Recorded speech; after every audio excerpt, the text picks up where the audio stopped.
Adelante, doctora Claudia Granados. Muy buenos días, es un gusto estar el día de hoy en compañía de todos ustedes.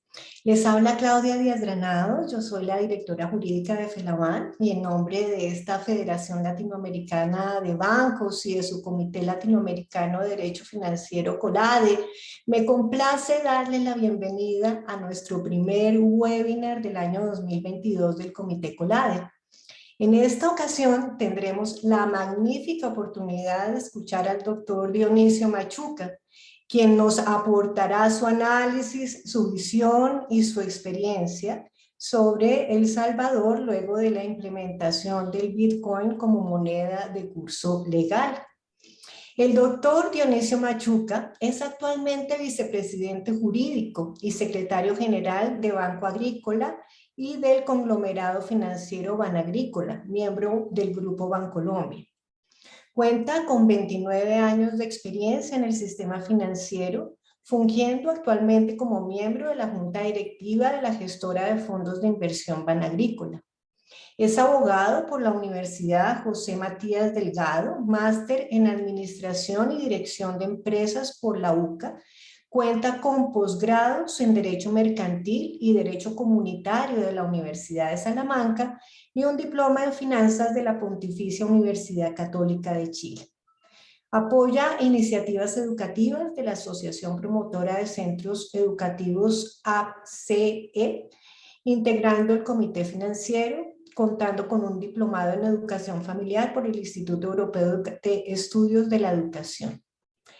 El doctor Dionisio es representante por El Salvador ante el Comité Latinoamericano de Derecho Financiero COLADE de FELABAN y es miembro activo del Comité Legal de la Asociación Bancaria Salvadoreña Avanza. El doctor Dionisio ha sido presidente en estos dos comités en diferentes periodos.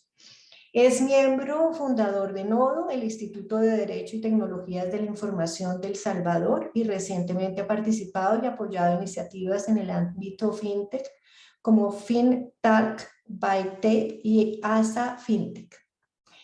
Bienvenido, doctor Machuca. Es un gusto tenerlo con nosotros y muchas gracias por acompañarnos en esta oportunidad. Estamos realmente ansiosos por escuchar sus reflexiones y comentarios en torno a este tema que tanta expectativa ha generado y que es tan importante para la región.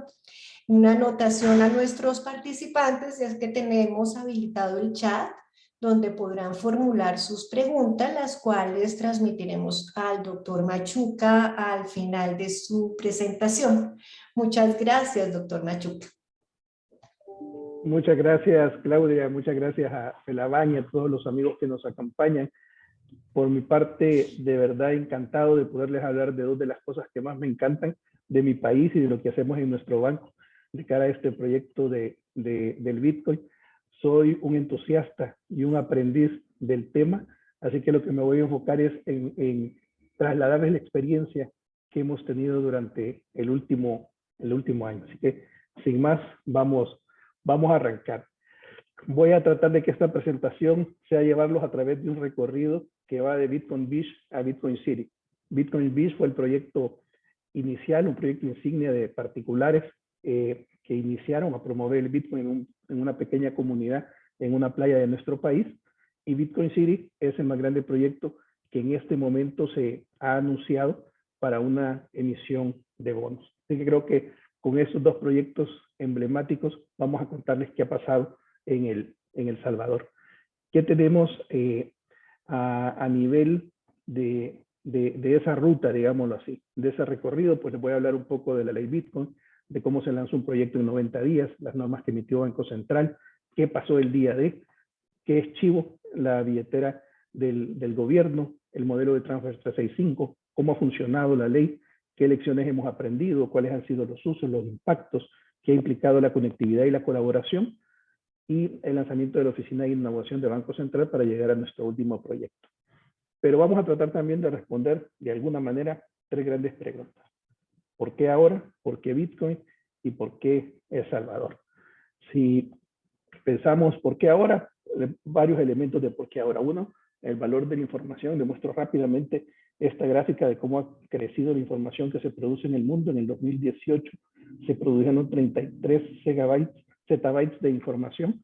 Eso equivale a 680 billones de Blu-rays o 33 millones de cerebros humanos. Pero lo más importante, que al 2020 crece a 47 y al 2025 se espera que se cuadriplique. Es decir, la información es uno de los activos más importantes. Y precisamente cuando vemos las empresas con mayor capitalización de mercado 2020, pues todas son de información de tecnología, salvo una de energía que se coló por ahí. Y son estas, pues las empresas que hoy por hoy cuentan sus revenues por minuto. Es decir, sus resultados, sus utilidades las están contando ya por minutos. También han habido importantes cambios en el comportamiento de los clientes y de los usuarios. Se puede medir qué es lo que hacemos cada uno en un minuto de internet y pensemos cómo nuestra vida sería más difícil, nuestro trabajo sería más difícil si no tuviésemos internet y accesos a diferentes servicios, a diferentes aplicaciones. También ha cambiado nuestra disposición a compartir los datos. 78% de las personas en una encuesta de hace año y medio decía que estaban dispuestos a compartir, que quieren aplicaciones móviles para efectuar pagos, por lo menos el 43%. Si lo pensáramos hace unos 10 años, la gente no estaba dispuesta a compartir su información. Ahora ha entendido el valor que ello tiene y digamos que esto es parte de esa evolución del hombre que hemos llegado ahora a tener todo al alcance de la mano. Y esa es la carrera de todos los servicios, de todas las industrias, cómo nos facilitan esa experiencia.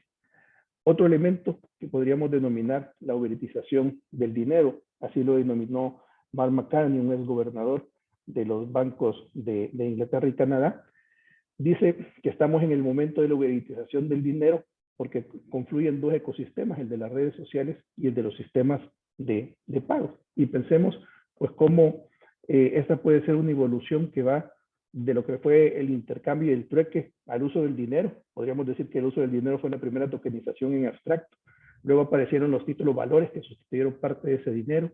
Nos acostumbramos a las tarjetas de crédito y quizás este es el momento del uso de las criptomonedas, de esa uberitización del dinero. Pensemos cómo rápidamente nos acostumbramos al correo electrónico, pasamos a los mensajes y hoy no podemos vivir sin WhatsApp. Quizás hasta demasiados grupos de WhatsApp para estarlos viendo. Podemos decir que es el momento en el que vemos cualquier video, YouTube, por ejemplo, escuchamos cualquier canción, Spotify o Apple Music, utilizamos cualquier vehículo, me refiero a Uber, dormimos en cualquier cuarto, estoy hablando de Airbnb. Quizás sea también el momento en el que usamos cualquier moneda o cualquier activo. Estamos hablando de criptomonedas, de monedas digitales emitidas por los bancos centrales, de stablecoins, y quizás hasta el momento en el que nos vamos a acostumbrar a tokenizar cualquier activo del mundo tangible, es decir, darle a cualquier activo las características de una criptomoneda. También estamos viviendo un momento del efecto fintech, el Centro para CFT, Centro para las Finanzas, la Tecnología y el Emprendedurismo, haciendo un análisis de la fintech, hacía esta afirmación. Dice, algunas organizaciones se van a apalancar en la tecnología y van a triunfar, otras no se podrán adaptar y se quedarán atrás. Y esto pasará, dice, también para las personas. En un estudio que ellos hicieron de las 50 fintech, siguiendo un estudio de KPMG del 2014, ellos hicieron en el 2019 un análisis de esas 50 fintech, pues resulta que 12 fueron a bancarrota, 12 se convirtieron en unicornios, es decir, tuvieron una evaluación de más de $1 billón de dólares, y 33 de ellas sumaban ya a ese año más clientes que los 3 bancos más grandes a nivel mundial. Actualizaron este estudio en el 2025 y llegaban a una conclusión muy interesante. Decía que la tecnología se está comiendo la finanza, es decir, que las empresas fintech tienen en su core el tema tecnológico y ven vinculado a ello pues el crecimiento de las criptomonedas que alcanzan ya un mercado de 3 billones. Y nos dan estos números interesantes. Un ratio de adopción fintech que en el 2015 era del 16%, al 2019 ha subido al 64%. Lo que representaba la fintech respecto de los bancos en el año 2010 era 2.8 trillones, pues en este momento ya representa 7.1 trillones, que es el 38% del capital market de los bancos. Y cuando vemos qué están haciendo los fintech, pues el mayor número están en sistemas de pagos o en challenger banks o los neobanks. Es decir, tenemos una competencia ahí directa. Esta es una proyección de los retornos que van a tener estas empresas hasta el 2024 y vemos cómo la apuesta hacia la fintech parece una apuesta segura. Y solo me voy a detener en el primero de las prioridades de desarrollo en los servicios financieros. Vemos que para los años 2019 y 2020 es mejorar la experiencia digital de los consumidores. Todas las empresas están enfocando como prioridad. Otro elemento son las finanzas descentralizadas, esa conjunción entre blockchain, los servicios financieros y los activos digitales. Estos protocolos iniciaron en el 2018. En el 2021 a inicio ya llevaban más de 21 billones en inversiones y podemos decir que Bitcoin fue el primer gran programa de finanzas descentralizadas. Hoy por hoy tenemos aplicaciones como Revolut, que podríamos decir que son banco de una sola parada, es decir, aquí se pueden hacer transferencias internacionales, pagar en el país o fuera del país, comprar seguros, manejar las cuentas de Apple, de Amazon, servicios como Spotify o Amazon Prime, se puede comprar criptomonedas, se puede invertir, es decir, una sola aplicación desde una visión de finanzas descentralizadas que hace todo lo que suena a servicios financieros e incluso se dé el lujo de cobrar comisiones que hoy por hoy los bancos tenemos más retados de cobrar. Y por supuesto también las nuevas tecnologías, el desarrollo de la blockchain, esta base descentralizada que permite que las operaciones sean inmutables, los contratos inteligentes que nos dan esa posibilidad de contratos autoejecutables en el que definidos los parámetros, pues nosotros podemos estar seguros de su cumplimiento. O las APIs, estos estándares de conectividad que permiten consumir los servicios de manera más fácil, que a través del e-commerce se pueda extender las posibilidades de llegar a más personas, de poner nuestra marca en otros lugares. Y pasemos a la segunda pregunta, si pensamos por qué el Bitcoin. Bueno, pues el mercado de las criptomonedas es ahora un mercado de 3 billones, de ese prácticamente la mitad lo representa el Bitcoin y hay un desarrollo constante de criptomonedas y de operaciones que se pueden hacer por ellas. A finales del año 2020 ya el 7% del comercio mundial se estaba transando en Bitcoin y se reconocía ya como una visión de inversión. Esta es una encuesta hecha en Estados Unidos, que por lo menos como diversificación que se estaba considerando ya en un 4% las criptomonedas. Vean en este mapa a dónde está el mundo regulado. Esto es lo que está en celeste. Los rojos son lugares donde está prohibido hoy por hoy las criptomonedas. El naranja donde podría estar implícitamente prohibido. Y lo gris es territorio por conquistar, digámoslo así. Y por supuesto ahí está El Salvador. Por su tamaño no se nota, pero aquí se los pongo en grande para que lo vean de alguna manera. Yo lo pondría en otro color porque es el único donde además el Bitcoin es moneda de curso legal. Y entonces pensemos en una última pregunta. ¿Por qué en El Salvador? Bueno, les voy a contar, siguiendo esa ruta que les planteaba desde ese proyecto de Bitcoin Beach hacia el actual proyecto de Bitcoin City. En Bitcoin Beach podemos encontrar una pequeña comunidad en el Zonte. Este es un programa que comienza en el 2019, pero realmente hay un grupo que se denomina Mission 6, que tiene 15 años de estar trabajando en el Zonte, creando oportunidades de liderazgo, desarrollando a las personas en comunidades muy pobres. Y Michael Peterson, que es uno de los líderes de este proyecto, pues que ha manejado la misión, incluso desarrollado lo que se llama Hub House, a donde se empodera a las comunidades a través de esa formación de líderes, pues ve la necesidad de lanzar Bitcoin Beach al inicio de la pandemia. Y podemos decir que a la base estaba la preocupación por las personas. En la pandemia, como nos pasó a todos, pues no podíamos salir. Había dificultades para comprar comida. En esos primeros momentos, el gobierno comenzó a dar un subsidio que solicitó la ayuda a los bancos para poderlo repartir, pero la gente tenía que consultar por teléfono, tenía que buscarse en internet. La experiencia de los sitios no fue la mejor. Digamos, hubo ciertos problemas de logística para hacer llegar estos subsidios y la gente de verdad la estaba pasando mal. Pensemos cómo nosotros resolvimos muchos problemas porque los deliveries comenzaron a proliferarse, todos los comercios comenzaron a tener opciones de compra en internet y de entrega. Pero pensemos qué pasaba en estas comunidades donde viven en casas muy pobres, pisos de tierra, techos de lámina maltrechos, no tenían una tarjeta de débito, no tenían una cuenta, y las tiendas donde normal compran tampoco tenían un delivery. Entonces tenían un problema de los que no podían comprar y los que no podían vender. Entonces este equipo, ante esa necesidad, venían ya trabajando con un grupo de jóvenes, 100 jóvenes, en los que ya les habían enseñado cómo usar billeteras y cómo usar Bitcoin, y deciden ir a la comunidad y utilizar una billetera para comenzarles a entregar un donativo. Tienen un donante anónimo que les da una cantidad de Bitcoins y comienzan a entregarles a 100 familias el equivalente de $33 y luego van ampliando el programa. Entonces conocían a la comunidad, lo hacen con la visión de que la gente pueda adquirir alimentos, de que también las tiendas puedan vender, y comienzan a acompañarlos al menos durante los primeros 2 meses. Se dan cuenta de muchos problemas. Uno es el de la conectividad, y entonces en las tiendas ellos tenían hotspots para que la gente pudiera llegar y ahí conectarse. Entre tema de tecnología y educación, él decía, miren, si los educamos en tecnología, la gente cuando se le explica la tecnología, pues se pone reacia y ya no lo prueba, no funcionó más el uso. Regalarles una porción de Bitcoin, que lo comenzaran a usar, y el uso llevó al interés y a la educación. Buscaron una interfaz amigable con un wallet custodial en una plataforma Lightning para que pudiera ser barato y de fácil uso. Y uno de los mayores temas fue cómo cubrir la volatilidad. Entonces incluso los acompañaron en los primeros meses cubriendo ellos las pérdidas a través de este donativo, hasta que la gente entendió cómo moverse y de una moneda a otra, cómo hacer cambios, cómo hacer un cash out. Incluso, pues después de un tiempo lograron poner un ATM para el retiro. E interesante, dicen que el tema de retiro no fue tan relevante porque la gente quisiera sacar la plata, pero el tener la certeza de que podía sacarlo le dio más confianza al programa.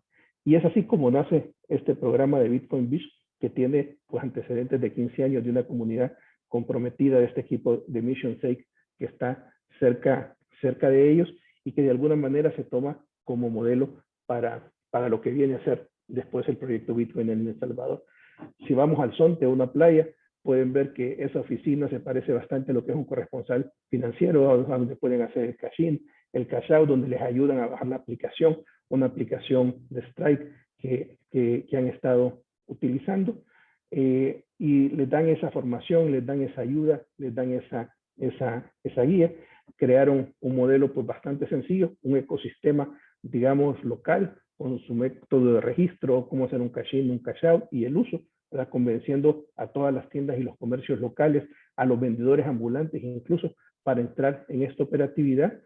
Y algo que nosotros, digamos, de alguna forma natural, por estar bancarizados, vivimos en la pandemia, que fue adaptarnos a ese proceso porque teníamos una tarjeta de débito, porque los comercios vendían, pues con este modelo se pudo replicar en una comunidad muy pobre que no estaba bancarizada, y comenzaron a tener recepción de productos como lo recibiría cualquiera que pide en Amazon, para poner el ejemplo.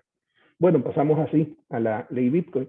La ley Bitcoin pues se anunció un 5 de junio, nos dimos cuenta de un video del presidente Bukele en una conferencia en Miami. Ese día nos enteramos todos los salvadoreños que íbamos a tener una ley y que el Bitcoin iba a ser adoptado como moneda de curso local. Lo conocimos pues a través de las noticias en Twitter, previo a que se hiciera un anuncio oficial en El Salvador. Y el 8 de junio, pues la ministra de Economía presentaba la propuesta a la Asamblea Legislativa, en lo que todos estábamos rebuscándonos para encontrar el decreto, pues el presidente lo publicó también en Twitter, y pues esa misma noche, prácticamente la madrugada del siguiente día, es aprobado por 62 de 84 votos. ¿Qué es lo que plantea el presidente dentro de las razones para hacer este giro? Bueno, lo primero es tratar de traer parte de ese mercado de Bitcoin en El Salvador, generar inversión, tratar de abaratar las remesas, que quede más dinero en los que reciben las remesas y no en los intermediarios, y buscar la bancarización, es decir, buscar esa inclusión financiera. A partir de ese momento, pues por nuestro país desfilaron muchos inversionistas, muchos entusiastas del Bitcoin, y les diría yo que todos los proveedores de todos los tamaños, todos los grandes, pasaron por acá para conocer la experiencia. Incluso se empezó a explorar temas de energía geotérmica para poder dar algunos pasos adicionales en lo que pudiera ser la minería. Y en ese contexto, pues tuvimos algunas reacciones, la más importante la del Fondo Monetario Internacional, con quien en ese momento se estaba negociando un acuerdo y en este momento seguimos en ese proceso. Pues el vocero del Fondo Monetario decía que esa adopción del Bitcoin como moneda de curso legal pues hacía pensar algunos elementos en materia macroeconómica, financiera y legal. El BCE, el Banco Centroamericano de Integración Económica, pues apoyó incluso contratando especialistas para la implementación del Bitcoin, y el Banco Mundial pues decía que en ese momento no tomaba una posición dado los impactos que podían haber al medio ambiente y temas de transparencia. Apareció la ley que tiene 4 grandes componentes, lo que tiene que ver con la moneda, con un mecanismo de conversión, con su relación en el mercado y con la regulación. Así que rápidamente pues les cuento de qué se trata. Pues la ley declaró el Bitcoin como moneda de curso legal, no sujeto a ganancia de capital. Digamos que eso corresponde a que sea moneda de curso legal. Se permite su uso para el pago de contribuciones tributarias. Y quizás lo más interesante que contiene esta ley y que no se entiende a la primera, pero en la práctica resulta muy sencillo de entender, es la obligación de aceptar pagos en Bitcoin, señalando que la obligación de aceptar pagos en Bitcoin no implica la obligación de recibir. Acepto, pero no recibo. Surgieron muchas bromas al respecto. Dijeron, cuidado, si el novio o la novia les dicen te acepto, pero no te recibo, no te voy a tratar como Bitcoin. Bueno, esto era posible porque se creó un mecanismo de convertibilidad, y este mecanismo de convertibilidad permite recibir el pago en Bitcoin, aceptar que nos paguen en Bitcoin, pero al momento de recibirlo en mi cuenta, decidir si lo quiero en Bitcoin o si lo quiero acreditado en dólares. Además, se permite que cualquier obligación previamente pactada en dólares se pueda pagar en Bitcoin, y había una excepción ahí que al final pues no resultó de uso, que decía que la falsa sexotecnología excluye de esa obligación de aceptar pagos en Bitcoin. Se creó un mecanismo de convertibilidad. Esto es quizás uno de los elementos más interesantes. Se decía que el Estado iba a proveer este mecanismo de convertibilidad automática instantánea, y para eso se creó un fideicomiso en Bandesal, un banco de segundo piso del Estado. A este fideicomiso inicialmente se le aportaron 150 millones de dólares, y era el mecanismo que permitía facilitar que esos bitcoins que se adquirieran pudieran ser trasladados a dólares si la persona decidía recibir en su wallet dólares. Las limitaciones y funcionamiento de las alternativas de convertibilidad se establecieron en el reglamento, y se invitaba también a los particulares a establecer sus propios mecanismos de convertibilidad. El caso, por ejemplo, de Banco Agrícola, pues tiene una alianza con un proveedor que precisamente provee esa convertibilidad. En el tema del tipo de cambio, pues se dijo que el tipo de cambio de Bitcoin dólares se establece libremente por el mercado, que los precios pueden expresarse en Bitcoin y que para fines contables se utilizará el dólar, moneda de curso legal en El Salvador desde el año 2001. Este fue un proyecto de 90 días, es decir, desde que se aprobó la ley, que entró en vigencia de inmediato, pues se daban 90 días para adaptarse. En nuestro caso, pues fue un proyecto de 82 días. Desde que se declara la ley, pues llegamos al 12 de junio haciendo una definición inicial. Elegimos un proveedor el 22. Comenzamos a trabajar como creímos que debía funcionar, diseñamos un proyecto con lo que entendíamos debíamos tener, y el 17 de agosto, pues el Banco Central publica 2 normativas que nos dan un marco adicional, se publican para poder hacer recomendaciones, observaciones. Entonces también aprovechamos lo que ya habíamos avanzado y entendido de nuestro proyecto con un aporte para poder también decir a las autoridades, miren, estos son los elementos relevantes, por aquí podría ir la regulación, y eso nos lleva a presentar pues una solicitud que debía ser aprobada conjuntamente por Banco Central y por la Superintendencia del Sistema Financiero para prestar nuestros servicios a la población, que pudieran hacer pagos en Bitcoin a nuestros préstamos y la tarjeta de crédito, y que a través de una solución para el comercio electrónico, pues también nuestros clientes comerciantes pudieran recibir Bitcoin de sus clientes. En un proceso muy interesante, nos invitaron a presentar el proyecto a Banco Central el 30 de agosto, recibimos observaciones el 1 de septiembre, presentamos una solicitud adicional el 3 de septiembre, y la madrugada del día 7 de septiembre, que estaba la ley por ser aprobada, nos aprueban también nuestra solicitud para uno de los servicios, y el segundo de los servicios es aprobado alrededor de la tarde, así que el día de entrada en vigencia estábamos listos para prestar nuestros servicios. ¿Cuál era nuestro objetivo? Pues cumplir con la regulación, facilitar soluciones a empresas para aceptar pagos en Bitcoin, e interoperar con Chivo, que es la billetera pública que había sido anunciada por el gobierno. Temas relevantes a los que le pusimos atención, pues un compromiso total de la alta dirección. Nos apoyamos en nuestra casa matriz Bancolombia, que tenía ya 6 años de experiencia con temas blockchain.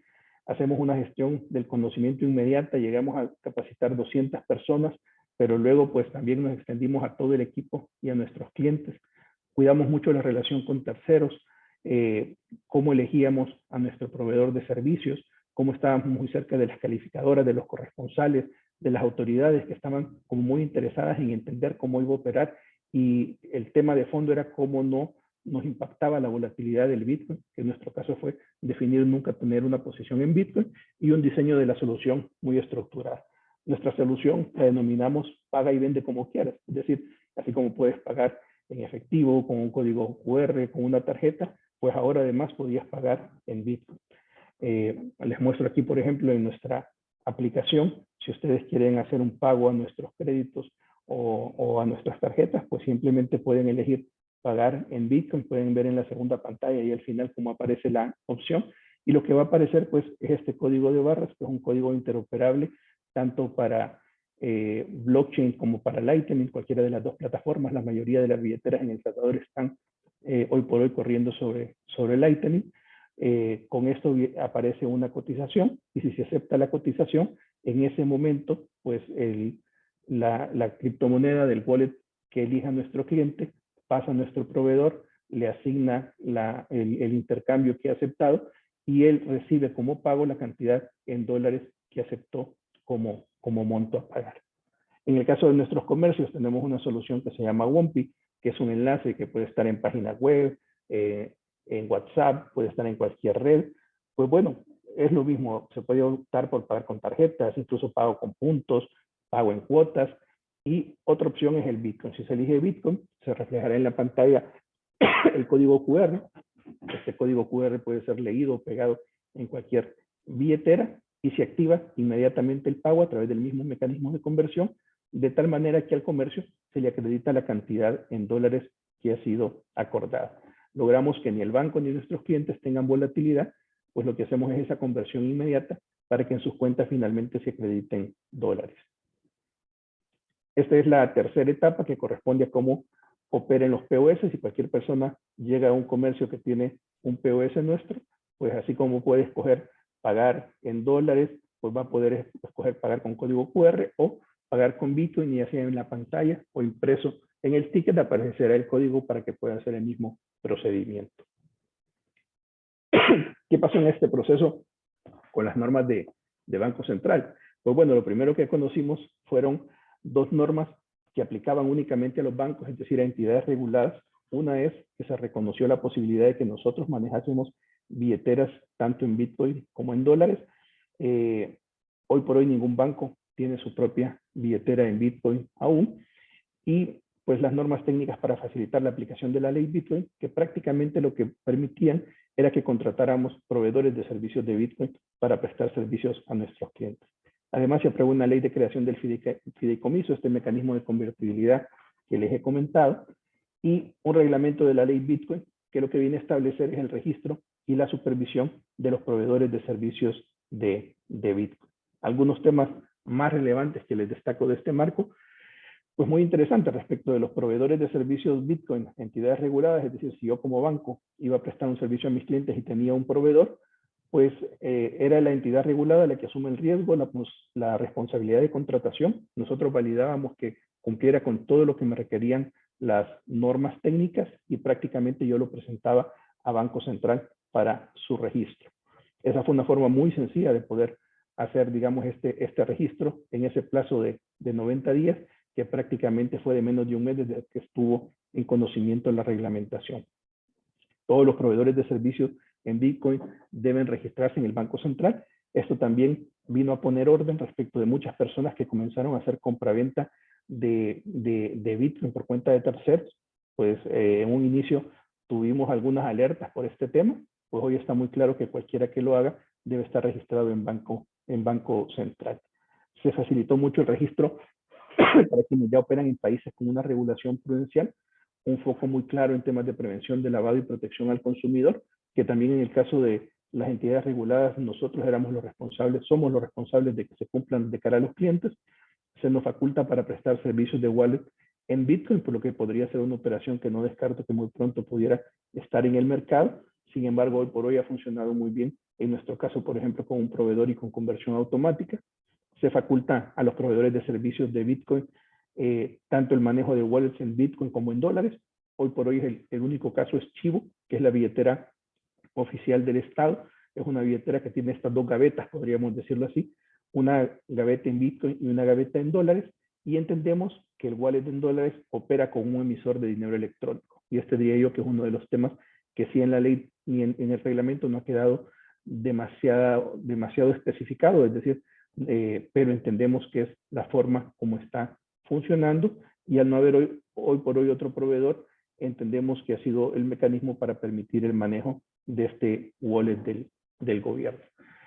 Interesante comentarles que a la fecha hay ya 46 proveedores registrados en Banco Central, es decir, el tema ha generado muchísimo interés. Ustedes pueden entrar a la página de nuestro Banco Central y ver quiénes son los autorizados y los tipos de servicios que están prestando.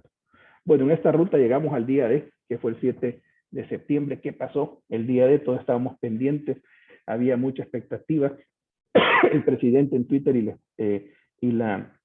y también la empresa Chivo anunciando, y lamentablemente pues, creo que aquí hay un tema de experiencia. Los que en algún momento hemos lanzado algún producto digital sabemos que hay que hacer ese proceso previo con las tiendas de las aplicaciones que nos revisan los términos de privacidad, que hacen una revisión, y pues en el día D solo pudieron estar con una de las 3 grandes tiendas de apps, no pudieron estar con Google Play ni con Apple. Entonces prácticamente teléfonos Huawei fueron los primeros que comenzaron a operar, y paulatinamente en los siguientes días se fueron abriendo el resto. Tuvieron que ampliar las capacidades de servidores, así que también hubo que dar de baja el servicio por horas en diferentes días, en diferentes momentos, y prácticamente tomó de 3 a 4 semanas estabilizar el sistema. Por nuestra parte, ese día pues se anunciaba la alianza entre Flexa y Banco Agrícola, y desde el día 1 estamos funcionando con las 2 soluciones que les presentaba, tanto para el pago de préstamos y tarjetas de crédito, como la facilidad para que nuestros clientes comerciales puedan hacer pagos, puedan recibir pagos de sus clientes y acreditarlos directamente en dólares. Les cuento un poco de Chivo, esta empresa que maneja el wallet oficial. Bueno, se los cuento desde mi aplicación. Ese es mi Chivo, ese es mi usuario. Como pueden ver en la tercera de las pantallas hay una gaveta en dólares y una gaveta en Bitcoin. Y es prácticamente como tener esas 2 cuentas reflejadas todo el tiempo. Tiene en la primera pantalla de la izquierda, pueden ver cómo uno elige si quiere convertir, si quiere no convertir, si quiere convertir a dólares o convertir a Bitcoin. En mi caso yo lo tengo no convertir porque es la mejor forma de mantener el valor a mi criterio, pero uno puede poner convertir a dólares, y entonces si el ingreso llega en Bitcoin, va a ir directamente a la gaveta en dólares, o si elige convertir a Bitcoin, cualquier ingreso en dólares va a ir directo a la cuenta en Bitcoin, a la conversión que Chivo en ese momento tenga como conversión de mercado. Y por eso es que yo prefiero no convertir, para efecto de no tener esas variaciones, sino mantenerme en la moneda que recibo el pago. Se permitió además de inmediato, si ven en la pantalla del centro, agregar cuentas a un banco, es decir, desde Chivo, una vez tengo en la gaveta en dólares, yo puedo transferir ese dinero hacia mi cuenta en cualquier banco. También puedo recargar utilizando tarjetas de crédito. Yo recargo en la gaveta en dólares, y luego de ahí puedo decidir si hago alguna conversión a Bitcoin o si traslado Bitcoin. Puedo recargar también con cajeros. Hay algunos cajeros que se han puesto a disposición. Puedo decidir enviar Bitcoin o de igual manera enviar dólares según la gaveta que quiera utilizar. Y así es como está funcionando Chivo. Simultáneamente, Banco Central lanzó el servicio de Transfer 365, es una cámara de compensación. Nosotros ya teníamos una en El Salvador, ACH, a través de su servicio UNI, que funcionaba principalmente para los bancos. Pues esta vino a incluir a todas las entidades reguladas y por supuesto también a Chivo. Y este es el mecanismo por el cual pues Banco Central permite a Chivo hacer transferencias hacia los bancos, o igual desde las cuentas de los bancos se puede hacer llegar fondos hacia mi gaveta en dólares en mi aplicación de Chivo. Este fue el lanzamiento de Transfer 365 en junio, prácticamente a la par de la ley, y nos dio ese plazo para operativizar. Les muestro, por ejemplo, cómo aparece en la aplicación de Banco Agrícola, pues es uno de los iconos para transferencia de dinero o para realizar pagos a créditos o a tarjetas de crédito, y es un sistema hoy por hoy totalmente integrado. ¿Qué ha pasado con el funcionamiento de la ley Bitcoin? Bueno, una ley de 16 artículos, reglas muy generales, enfocado en principios. Yo diría que es una forma disruptiva de poner en marcha un proyecto jurídico, económico y de infraestructura de una gran envergadura, ¿verdad? El incentivo al uso vino dado por un bono de $30 en Bitcoin que se otorgó a todo aquel que descargaba su billetera, y así se superaron pues las barreras tecnológicas y la necesidad de una formación profunda previa. Uno puede preguntar qué es primero, el uso o el entendimiento tecnológico, ¿verdad? Es como que es primero el huevo o la gallina, y creo que el proyecto de Bitcoin Beach había demostrado que el uso era lo más relevante. Recuerdo una película que vi hace poco sobre la Guerra Fría, donde un profesor le preguntaba al taxista qué es primero, el huevo o la gallina, y le decía, bueno, la gallina, que es un animal un poco feo, lleno de plumas, un ave que no vuela, o el huevo, que es aerodinámico, que tiene una forma espectacular. Y entonces el taxista le dice, pues viéndolo así, quizás el huevo. ¿Y usted qué dice, profesor? Bueno, el huevo o la gallina, según sea desayuno o sea cena, ¿verdad? Pero aquí digamos que quedó probado que el uso realmente supera a esa necesidad del entendimiento tecnológico, y que la curiosidad del uso y el entendimiento se va aportando en el camino. También se tomó, creo yo, del proyecto Bitcoin Beach, que sea un wallet custodial, es decir, un wallet donde no tengo que entender el manejo de claves, donde se elimina los riesgos de pérdida de esas llaves que me dan acceso a la titularidad de los criptoactivos. Su uso fue muy parecido al de una aplicación bancaria o de una aplicación comercial con una interfaz sencilla y amigable. El uso, como es principalmente en celular, se generó también a través de conectividad gratuita. Es decir, si uno se conecta a Chivo, no está ocupando sus datos, y eso creo que también es una enseñanza del proyecto de Bitcoin Beach. Y es interoperable, aún con oportunidades de mejora. Tomó varios meses antes de que pudiera ser completamente interoperable la billetera Chivo con el resto del sistema, pero se han ido haciendo las mejoras para esa apertura. Creo que hay oportunidades de seguir trabajando en el ecosistema. Se creó Transfer 365, Chivo tiene kioscos en muchos lugares para ayudar a esta adopción y enseñar cómo se usa. Hay un esfuerzo por tener ATMs, recargar con tarjeta de crédito, y el ecosistema, digamos, se debe seguir construyendo. Un efecto, sin duda, es el efecto de la inclusión social. Entonces se ha logrado abrir más cuentas que ha permitido el acceso a más salvadoreños al sistema, que como nunca lo había logrado antes cualquier otro proyecto, y por supuesto tenemos una curva de aprendizaje. Este es un tweet que lanzaba el presidente en el mes de enero, señalando que eran 4 millones de usuarios los que ya tenían su billetera en Chivo. Si eso lo consideramos en una población de 6,5 millones, pues realmente es una penetración muy, muy importante.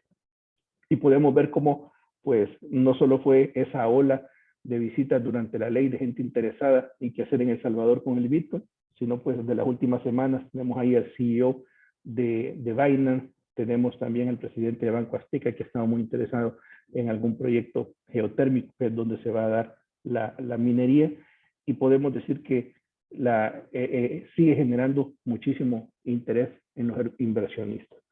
Algunas lecciones aprendidas, pues aprendimos que a utilizar la plataforma Lightning, una plataforma que no es on-chain como lo es blockchain, sino que es una plataforma, podríamos decir, de segundo piso, pero que tiene la ventaja que las operaciones son muy baratas y se realizan de manera muy rápida. Tiene riesgos específicos de prevención de lavado de dinero, pues hay retos de trazabilidad, mientras en blockchain podemos hacer una trazabilidad completa. En Lightning se están desarrollando todavía los mecanismos para que esa trazabilidad pueda hacerse. Sin embargo, hemos logrado establecer a través del límite de transacciones y de diferentes mecanismos de control pasar de ese conocimiento del cliente al conocimiento de las transacciones, que es el elemento relevante de prevención cuando estamos hablando de criptoactivos y criptomonedas, en nuestro caso específicamente de Bitcoin. También el tener estas posibilidades de uso nos ha permitido generar soluciones para el monitoreo y incluso que grandes en la industria se han interesado en cómo desarrollar funciones específicas de monitoreo para Lightning que la pongan al mismo nivel de la cadena principal de blockchain. Estamos en un momento de cómo evolucionar hacia transacciones de mayor monto y podríamos decir que los proyectos de implementación también resultaron disruptivos, así como lo fue la ley. También el poder salir a tiempo requirió soluciones innovadoras y proyectos disruptivos. Hubo un enfoque del regulador y del supervisor muy proactivo por lograr que las cosas sucedan. Tuvimos un gran apoyo de ellos para lograr salir al día de, y digamos que ahí también vimos en el regulador un enfoque disruptivo, pero principalmente un enfoque colaborativo, mucho enfoque en no tener la solución perfecta, sino el producto mínimo viable o la experiencia mínima viable. Había claridad de los objetivos y hubo flexibilidad. Y fue importante en el proceso la transparencia con todos los grupos de interés. Como les decía, con las calificadoras, con los bancos corresponsales, con reguladores de otros países que también estaban interesados en qué estaba sucediendo en El Salvador. Algunos temas de uso y de impacto. Creo que en El Salvador hemos visto la diferencia en cómo se usa como medio de pago, es decir, un uso del Bitcoin, pero con una conversión inmediata a dólares. Y por otro lado, quienes están utilizándolo como un mecanismo de conservación de valor, también aprovechando que en este momento pues no hay una comisión por la adquisición del Bitcoin. Ha habido un manejo de la volatilidad a través del mecanismo de conversión y eso ayudó a generar mucha confianza en el uso, mucha tranquilidad, tanto que habrá que cuestionar si el rol del fideicomiso en el largo plazo seguirá siendo válido o simplemente serán contratos con proveedores como los que actualmente tenemos como Banco Agrícola. Los proveedores de servicios de Bitcoin, fue interesante ver que tenían los más altos estándares de cumplimiento regulatorio y de prevención del lavado de dinero. Mucho se cree que en estos mercados como que este tema pasa a un segundo plano, ¿no? Nos encontramos con proveedores muy serios en este tema, muy entendidos y principalmente dispuestos a crear lo que fuera necesario para tener los más altos estándares. Se impulsó mucho en este proyecto el tema de las remesas y creo que este es un proyecto todavía por ver, viene creciendo el envío de remesas utilizando Bitcoin, pero el problema a resolver es el cash-in, principalmente cuando fuera del país muchas personas pueden estar en situación de indocumentadas y les es muy difícil, si no tener una cuenta tradicional, incluso tener una cuenta en criptomonedas, tener un wallet. Es importante el tema del cash out, como lo mencionaban en el proyecto Bitcoin Beach, a veces tener el cajero automático solo para saber que puede retirar ya es una medida de confianza. Habrá que ver hacia adelante el costo de transacción. Como les decía, hoy por hoy no hay comisiones cuando uno interactúa con la billetera oficial. Se dieron en el principio algunos usos indebidos de identidad para la wallet chivo, es decir, algunos problemas de seguridad que con el DUI de otras personas se pudieron abrir cuentas, pero hubo también todo un mecanismo, todo un esfuerzo para regularizarlo y eso nos lleva a la necesaria gestión de ciberseguridad en temas como estos. Escuchábamos recientemente en un seminario cómo la periferia de la ciberseguridad hoy somos los individuos, entonces es importante tener este como un tema principal en un proyecto de esta envergadura, la necesidad de una ley de protección de datos y quizás un tema importante es que se nos quedaron fuera los menores de 18 años. En el sistema financiero, pues si alguien pues ya maneja su peculio profesional, pues desde los 14, desde los 16 años podría tener una cuenta. En este caso, que es un mecanismo de inclusión, una cuenta más sencilla, pues hoy por hoy no está habilitado para los menores de 18 años. Conectividad y colaboración. Les diría que si algo aprendimos es que las comunidades Bitcoin y blockchain son verdaderas comunidades colaborativas. Toda la gente que vino al país, proveedores, entusiastas, estaban dispuestos a conocer, estaban dispuestos a enseñarnos.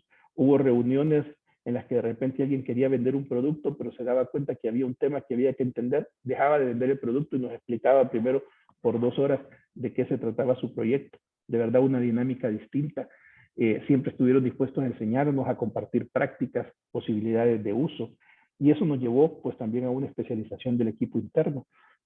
Yo destaco el afán colaborativo del regulador y del supervisor, esa esa colaboración de estos con las entidades reguladas es clave, y cómo compartir el conocimiento y formar a otros debe ser parte del compromiso. Y esta es parte de las razones por las que me encanta estar en estas pláticas, para también compartir. Tenemos que buscar que la conectividad no sea una barrera para el acceso y la inclusión, y es necesario, respecto del acceso y uso de información, el tener una regulación adecuada. Esa es una deuda en nuestro país todavía, en la que se está trabajando, que es lograr un marco de protección de datos. Bueno, y antes de llegar al proyecto final, pues hablarles sobre la Oficina de Innovación en el Banco Central. En este proceso, y muy recientemente, en el mes de diciembre se lanzó la Oficina de Innovación Financiera en Banco Central.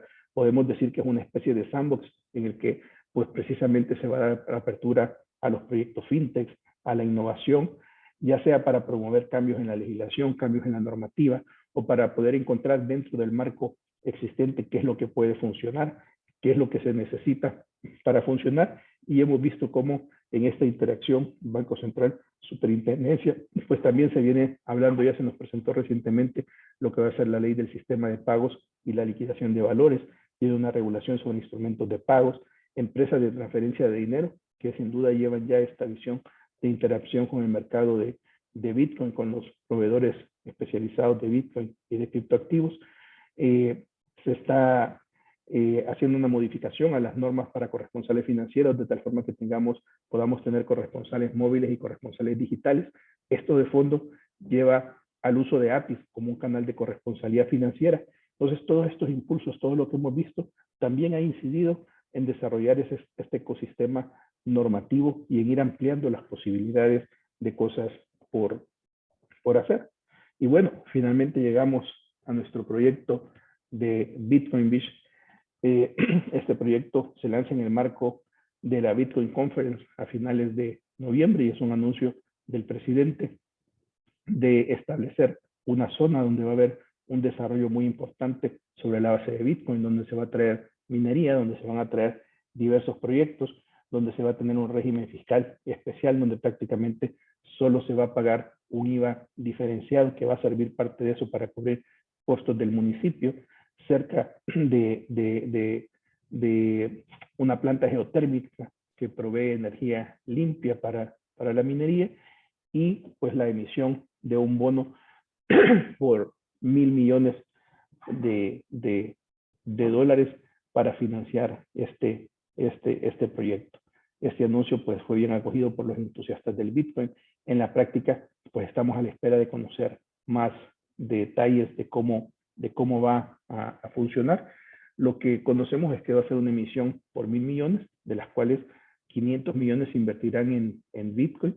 Hay posibilidades de que esta emisión sea tokenizada, es decir, tomar un bono tradicional y luego tokenizarlo, ya sea total o parcialmente, para que puedan haber operaciones de finanzas descentralizadas. Posiblemente será una operación centralizada en una plataforma de Bitfinex, y va a estar tokenizada, entendemos, en una estructura que se llama Liquid, donde también opera con contratos inteligentes.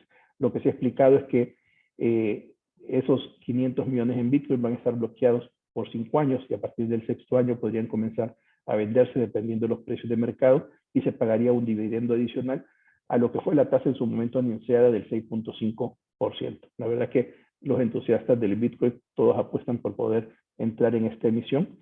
Se va a poder entrar desde los $100.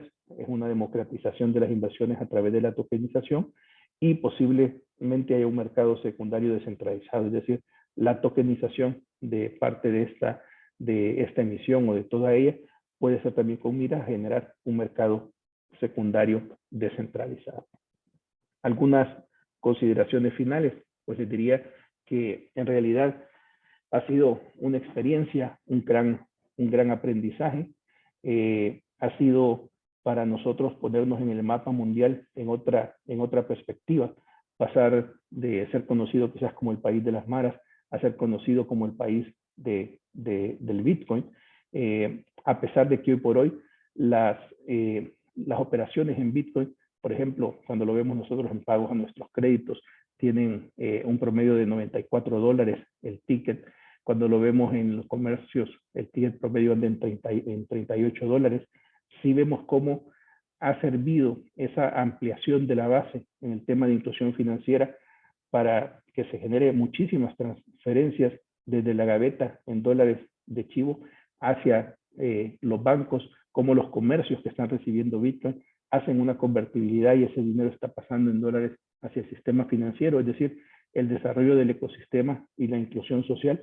Yo diría que es uno de los grandes éxitos de este proyecto y que esperamos estén por venir muchas inversiones o muchos elementos que ayuden a completar este ecosistema. Creo que uno de los elementos más principales que en nuestro caso hemos entendido desde nuestro proyecto es que hemos logrado hacer el vínculo entre ese mercado de plataformas digitales y el mundo tangible, y somos como sistema financiero ese mecanismo que ayuda a hacer crecer el ecosistema. Creo que este proyecto nos ayuda a pensar como personas de pastel grande y ver esas oportunidades que hay para todos en un ecosistema que crece día a día. La semana pasada yo escuchaba un Twitter Space donde había muchos especialistas, entre ellos dos queridos colegas colombianos, Eric Rincón y Juan Manuel López. Y Juan Manuel decía, cuando uno habla de finanzas, habla de Nueva York; cuando habla de tecnología, habla de San Francisco. Hoy cuando hablemos de Bitcoin, vamos a hablar de Miami y de El Salvador. Yo me sentía como que era deportista subido en el podio escuchando el himno nacional.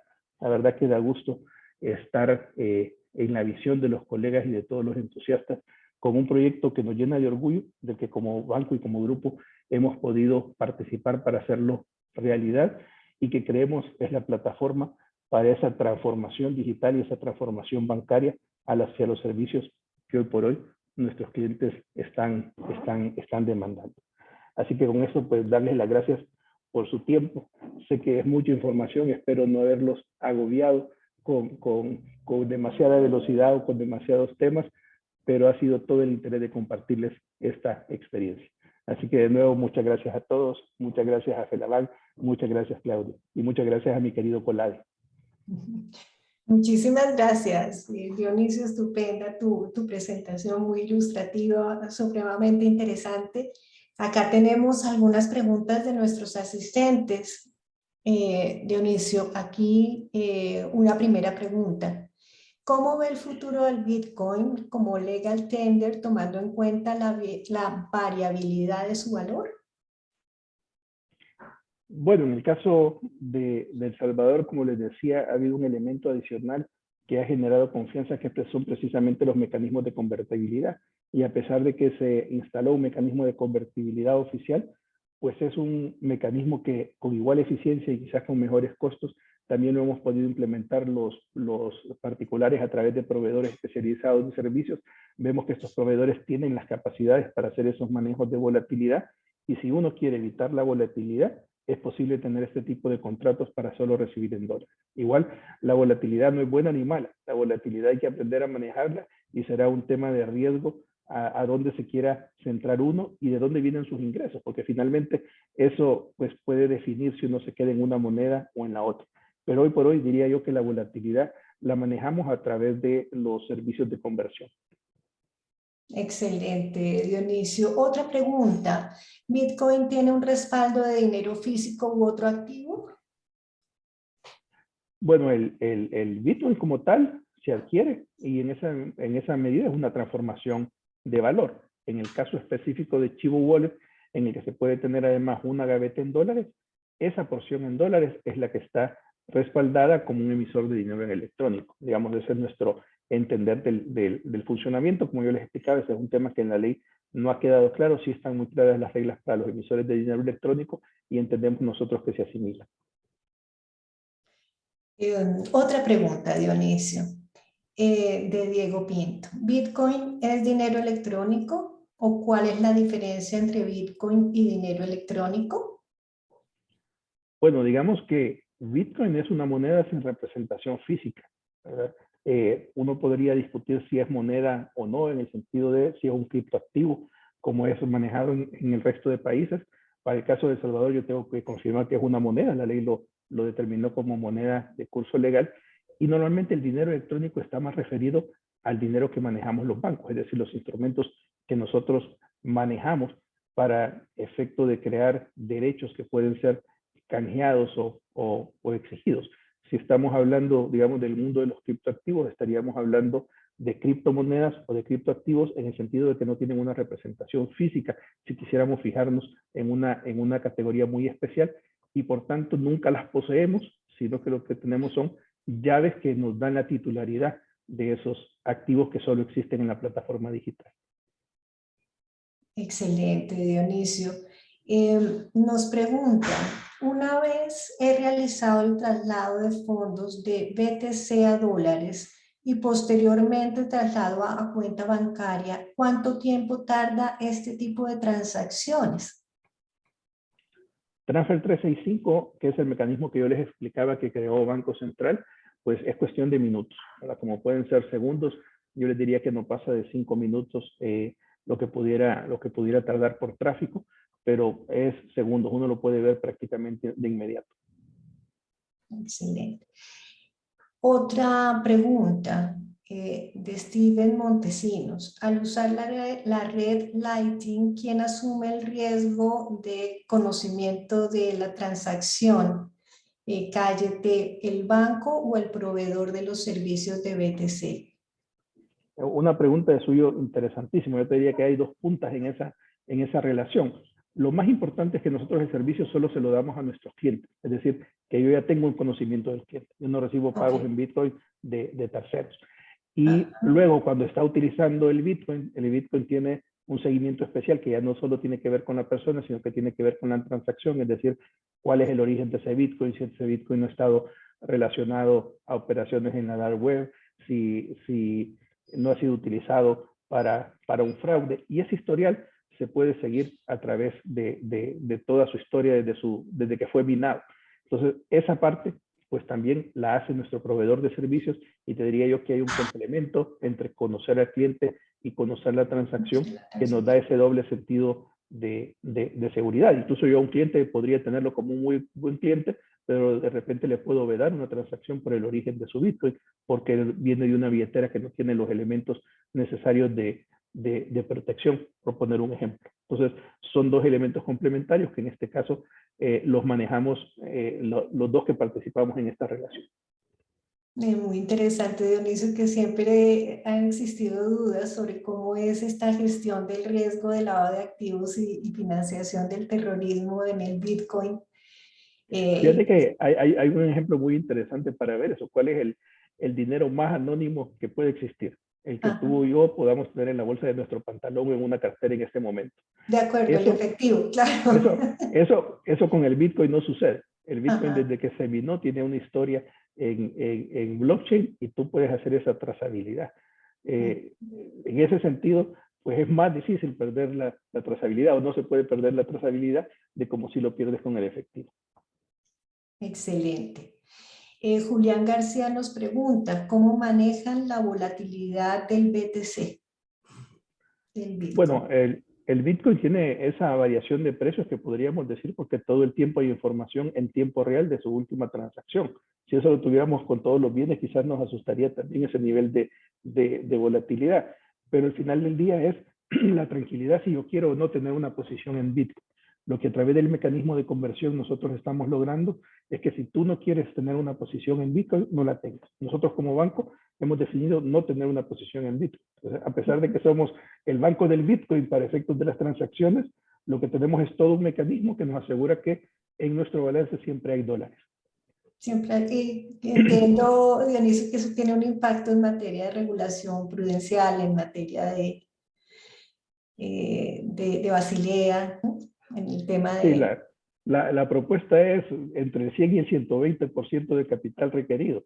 Entonces, pues no hay incentivos, pero de igual manera, digamos, ante una situación de estas y entendiendo también las preocupaciones de nuestro grupo de interés, esa para nosotros fue una definición clave del proyecto, no tomar una posición en Bitcoin. No tomar posición en Bitcoin.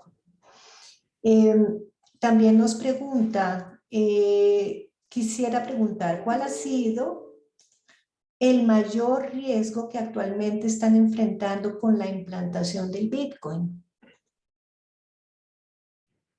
Mira, una pregunta interesante. Ahí te ponía yo el ejemplo de cómo hubo mucha suplantación de identidad, porque dado que el DUI era el mecanismo de creación de la cuenta para hacerlo de verdad accesible a todas las personas, pues se dieron con conocer el DUI y con tener a veces una imagen del DUI de alguien más, se dio en un inicio la apertura de muchas cuentas por terceros que no eran los titulares. Pero simultáneamente se generaron luego muchas acciones para poder parar. Te diría que ese fue uno de los riesgos, es decir, el riesgo de creación de cuentas, que tenía más que ver con obtener esos $30 de subsidio en Bitcoin, no como tal un problema de Bitcoin o un problema como tal de la infraestructura. Yo creo que si lo vemos como riesgo, el principal riesgo realmente está en la educación que se necesita para manejar esa volatilidad. Y por eso creo que el mecanismo de conversión, incluso desde la ley, ha sido un mecanismo que ha venido a facilitar este elemento. Unido a lo anterior, nos preguntan, ¿quién determina el valor del precio del Bitcoin?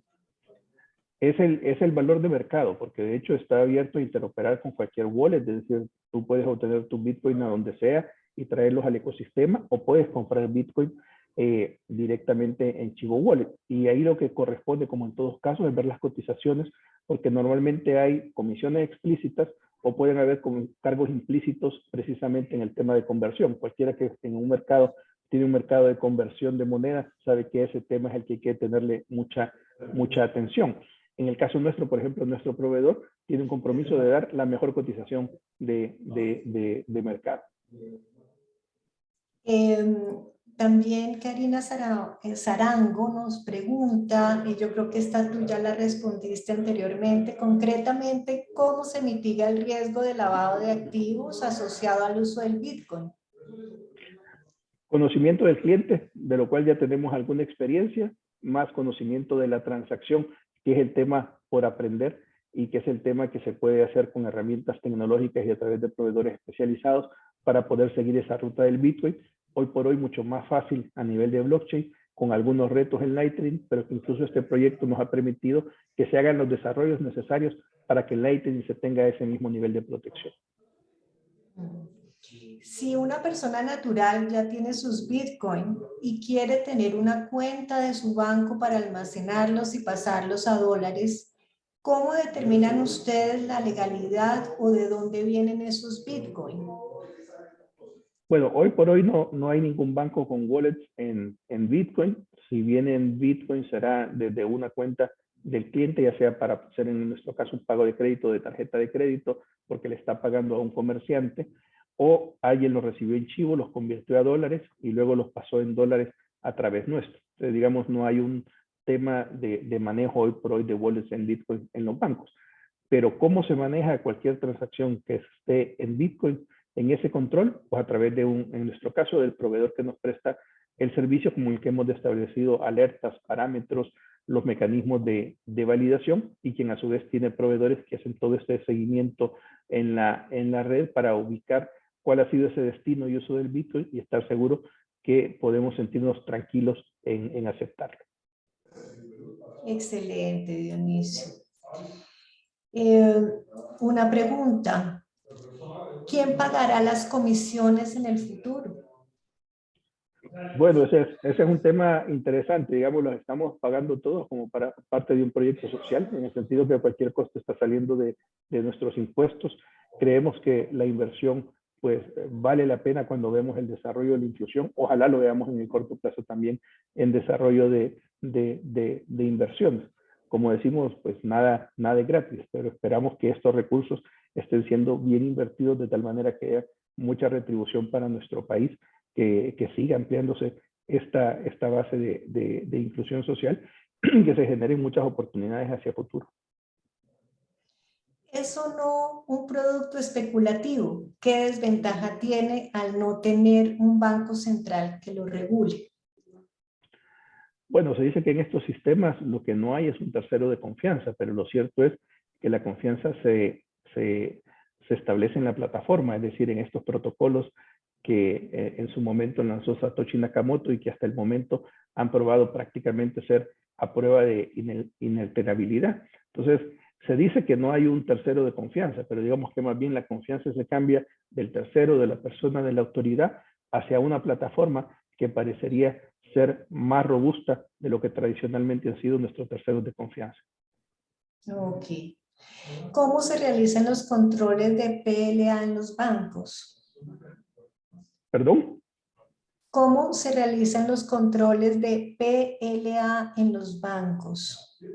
Prevención de lavado de activos, De activos. asumo. Como Prevención de les lavado de decía, activos, asumo yo también, Dionisio, que sé prevención de lavado de activos, que es lo que tú ya nos vienes explicando, ¿no? sí, digamos que en nuestro caso solo trabajamos con nuestros clientes, es decir, ya tengo el conocimiento del cliente y le estoy sumando el conocimiento de la transacción. Exactamente.